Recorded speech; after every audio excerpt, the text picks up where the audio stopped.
Assalamualaikum warahmatullahi wabarakatuh. Selamat pagi Bapak dan Ibu. Semoga kita semua selalu diberikan kesehatan, keselamatan, dan selalu dalam lindungan Allah Subhanahu wa Ta'ala, Tuhan yang Maha Esa, dimanapun kita berada.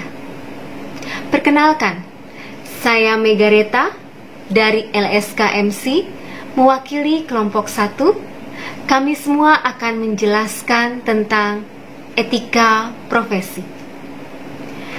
Etika profesi ini sangatlah penting untuk panduan seorang master penguji dalam bekerja, sehingga seorang master penguji memiliki etos kerja yang positif dan menjadi seorang master profesional teladan dengan etos kerja yang sangat menginspirasi. Berikut penjelasan kelompok 1 tentang etika profesi.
Assalamualaikum warahmatullahi wabarakatuh. Perkenalkan, nama saya Rubiato Bitan dari Lembaga Sertifikasi Kompetensi Perpajakan. Materi yang saya paparkan adalah tentang etika dalam bekerja. Sebelum saya paparkan terkait dengan etika dalam bekerja, alangkah lebih utamanya kita tahu terlebih dahulu apa itu etika. Etika merupakan pendekatan sistematis untuk memahami dan menganalisa serta membedakan tentang baik dan buruk, benar dan salah, di mana hal ini terkait dengan hubungan vertikal seseorang dengan Tuhannya dan hubungan horizontal seseorang dengan sesamanya. Dari jabaran tersebut kita dapat memaknai bahwa etika itu penting dalam setiap aspek kehidupan, khususnya etika dalam bekerja. Etika dalam bekerja menurut Multidimensional Work Ethic Profile dapat dikategorikan menjadi 4 kategori. Yang pertama, self-reliance atau kemandirian, dapat dipahami sebagai kemampuan untuk melaksanakan tugas dan tanggung jawab dengan baik tanpa banyak merepotkan atau melibatkan orang lain, di mana kemandirian berkorelasi dengan daya tangkap atau kemampuan memahami segala perintah dan petunjuk yang diberikan. Berikutnya, centrality of work atau fokus pencapaian, di mana kita mencurahkan perhatian secara fokus untuk dapat memperoleh hasil yang terbaik dan sesuatu sesuai dengan yang diharapkan. Berikutnya adalah delay of gratification atau menunggu untuk mendapatkan keinginan, di mana segala sesuatunya butuh proses, tidak dapat diperoleh secara instan, menunggu di saat yang tepat untuk memperoleh apa yang kita inginkan. Sedikit gambaran jika kita tidak menunggu untuk mendapatkan keinginan, seperti terlalu ambisi untuk secepatnya mendapatkan jabatan tertinggi sehingga menghalalkan segala cara untuk memperoleh jabatan tersebut. Berikutnya adalah morality etik atau budi pekerti. Diartikan sebagai kelakuan dan akhlak baik seseorang yang diterapkan dalam kehidupan berorganisasi atau dalam suatu pekerjaan. Contohnya saling tolong-menolong sesama teman ataupun karyawan, berperilaku baik kepada bawahan atau sesama, dapat menyesuaikan diri dengan lingkungan pekerjaan, dan taat terhadap aturan yang berlaku. Demikian paparan saya tentang etika dalam bekerja. Terima kasih. Wassalamualaikum warahmatullahi wabarakatuh. Berikutnya adalah regulasi diri, yakni kemampuan mengendalikan diri dalam melangkah atau bertindak agar berdampak baik untuk individu sebagai penguji maupun organisasi. Di sini digambarkan sebagai orang yang sedang melangkah. Dia harus tahu kapan harus melangkah cepat, kapan harus perlahan-lahan, bahkan untuk berhenti. Artinya, dia memutuskan untuk tidak melakukan atau melakukan sesuatu. Aspek regulasi diri antara lain mudah berteman, tepat waktu, menunjukkan rasa empati, dapat mengelola emosi negatif, selalu mengedepankan keadilan, dapat menjadi pendengar yang baik, dapat mengelola dan menunjukkan kasih sayang antar individu, kompeten, dapat dipercaya, selalu menepati janji, berperilaku baik, bangga dengan profesinya, dan berpengetahuan luas, serta selalu mau belajar.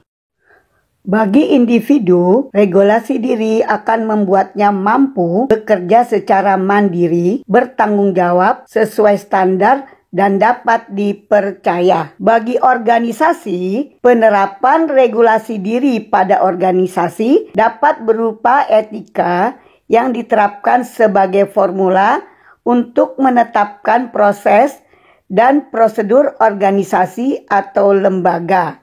Dengan adanya regulasi diri pada individu dan organisasi, maka tujuan atau target mudah dicapai secara optimal. Assalamualaikum warahmatullahi wabarakatuh. Salam sejahtera buat kita semua. Apa kabar teman-teman? Mudah-mudahan dalam keadaan sehat dan selalu menjaga kesehatan di era pandemi ini. Perkenalkan, nama saya Toto Sugiarto. Saya adalah praktisi pada Lembaga Kursus dan Pendidikan. Saya dari LSK PLP 3E. Pada kesempatan ini, ingin sharing mengenai apa itu etika profesi dan prinsip-prinsip dalam etika profesi. Etika profesi adalah aturan perilaku yang memiliki kekuatan, mengikat bagi setiap pemegang profesi. Lalu, apakah prinsip-prinsip dari etika profesi? Minimal ada 3 yang harus dipegang oleh seorang profesi. Yang pertama etikanya adalah tanggung jawab. Tanggung jawab di sini yang dimaksud adalah tanggung jawab dalam pelaksanaan, by function, dan tanggung jawab dampak, by profession. Yang kedua adalah kebebasan. Kebebasan yang dimaksud di sini adalah konteksnya adalah kebebasan untuk mengembangkan profesi tersebut dalam batas-batas aturan yang berlaku dalam sebuah profesi. Yang ketiga adalah keadilan. Yang dimaksud keadilan di sini gimana? Keadilan merupakan prinsip yang digunakan dalam setiap profesi. Adil berarti tidak memihak manapun dan siapapun. Dengan kata lain, prinsip keadilan ingin membangun satu kondisi yang tidak memihak manapun dan memungkinkan untuk ditunggangi oleh pihak-pihak yang punya kepentingan. Itulah 3 prinsip dalam etika profesi. Kalaulah 3 prinsip ini dipegang oleh semua profesi, insya Allah harapan masyarakat terhadap semua profesi akan menjadi lebih baik karena memegang 3 prinsip tersebut.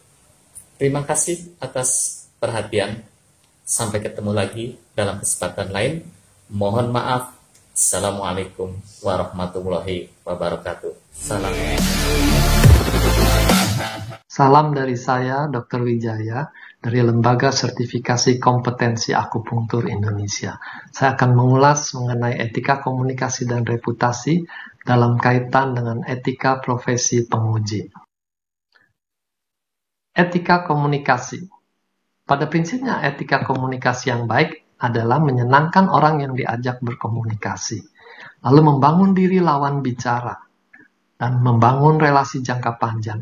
Jadi ujian itu bukanlah pertemuan sesaat saja, tapi dia akan meninggalkan memori jangka panjang. Reputasi. Reputasi yang baik merupakan hasil akumulasi dari komunikasi yang baik, juga pengetahuan dan keterampilan yang prima, penampilan yang karismatik, dan etika yang bermartabat tinggi. Juga regulasi diri yang kuat dan konsisten. Reputasi merupakan penilaian dari luar. Integritas. Integritas merupakan hal terpenting dari kepribadian. Semua etika dan reputasi akan hancur ketika ternyata tokoh yang bersangkutan berkepribadian ganda. Satu kepalsuan membuat orang mempertanyakan kebenaran lainnya.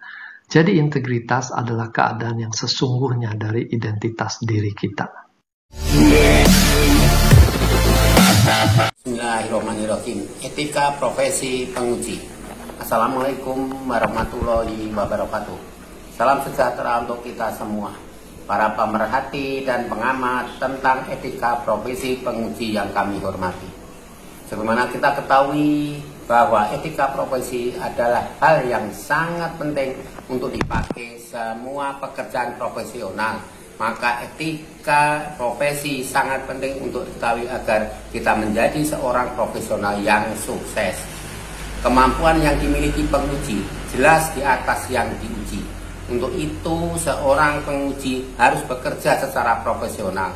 Hal itu diwujudkan dengan kerja yang profesional, yaitu kerja yang disiplin agar bisa dicapai apa yang diharapkan. Para pemerhati dan pengamat yang kami hormati, untuk mencapai tujuan, maka seorang penguji harus jujur, respek, amanah, disiplin, tepat waktu, tanggung jawab, profesional, menjadi role model. Informasi dan sumber data harus akurat. Sebagai penguji adalah pemimpin, maka harus pula memiliki sikap accountable leader.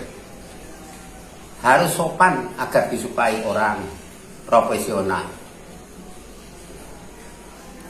Tiap lingkungan kerja memiliki budaya kerja yang berbeda, maka diusahakan saling kenal, merasa bagian dari dirinya, dan memiliki empati serta bisa mengelola emosi. Hal-hal lain yang perlu diperhatikan adalah pembawaan diri, kisah kesan pertama, gerak-gerik, institusi tajam, komunikasi yang baik, hargai orang lain, hindari gosip. Para pemerhati dan pengamat yang saya muliakan, seorang penguji harus memiliki reputasi yang baik di hadapan pihak yang diuji agar mendapatkan kepercayaan atau trust.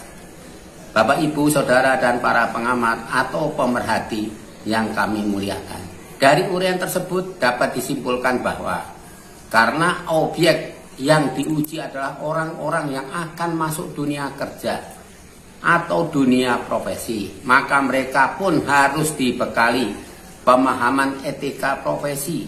Hal itu sangat penting agar bisa tercapai apa yang diharapkan. Terima kasih. Assalamualaikum warahmatullahi wabarakatuh. Perkenalkan, nama saya Suprijal. Saya dari LSK Otomasi Industri. Seorang profesi penguji yang handal dapat dipastikan memiliki kompetensi dalam hal melakukan pengujian, baik pengetahuan maupun keterampilan yang dimilikinya sesuai bidang masing-masing. Namun, dalam hal melakukan pekerjaan, seorang profesi penguji haruslah memiliki etika yang baik. Meskipun dia terampil, hebat, namun jika tidak memiliki etika, maka hilanglah itu semua. Etika itu sangat penting sekali dan erat sekali hubungannya dengan sopan santun. Dalam hal etika, seorang profesi penguji haruslah memiliki komitmen moral yang tinggi untuk menjalankan atau mengemban profesi tersebut. Dan biasanya kita sebut dengan kode etik. Nah, dalam kode etik profesi ini dapat meliputi tanggung jawab profesi, kepentingan publik, integritas, objektivitas, kompetensi dan kehati-hatian profesional, kerahasiaan, perilaku profesional, dan standar teknis. Demikianlah yang dapat saya sampaikan. Atas perhatiannya, saya ucapkan terima kasih. Semoga penjelasan kami tentang etika profesi bermanfaat untuk semua master penguji yang handal di bidangnya masing-masing. Terima kasih. Wassalamualaikum warahmatullahi wabarakatuh.